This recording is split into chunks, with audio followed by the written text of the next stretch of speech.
আসসালামু আলাইকুম। দীর্ঘ 4 বছর পর আমার নিজের কলেজ শাহ সুলতানে আসলাম আজকে। অনেক দিন থেকে কলেজে আসা হয় নাই, কিন্তু এখন আসার পর নিজের কলেজকে চিনতে পারতেছি না। যখন আমরা পড়াশোনা করছি এই কলেজ কত ভাঙাচুরা ছিল না একটা ভালো গেট, একটা ভালো ক্লাসরুম। কিন্তু এখন দেখেন এই পাশে 6 তলার নতুন বিল্ডিং হচ্ছে। সম্পূর্ণ কলেজই এখন অনেক নতুন হয়ে গেছে। মূলত শুধু পরীক্ষা দিতে আসি আমাদের আজিজুল হক থেকে, আমাদের এই শাহ সুলতানে। অন্য কোনো কাজ ছাড়া এমনি থেকে ঘুরতে আসা হয় না। আর আজকে আসছি আমাদের তীর পুরো টিমের সাথে। মূলত আমাদের শাহ সুলতান কলেজেও একটা তীরের শাখা হচ্ছে, সেই উপলক্ষে আমাদের শ্রদ্ধেয় মুকুল স্যারের সঙ্গে কথা বলতে আসলাম। তো সেই উপলক্ষে আসা, অনেক দিন আসার পর আবার নিজের সেই ইন্টারমিডিয়েটের ছাত্র জীবনের কথা মনে পড়তেছে। এই যে আমাদের সম্পূর্ণ টিম চলে আসছে।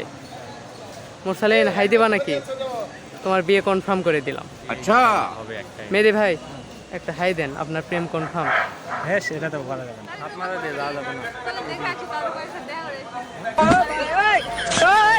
লিফলেট দিয়ে আসি আরেকটু। চল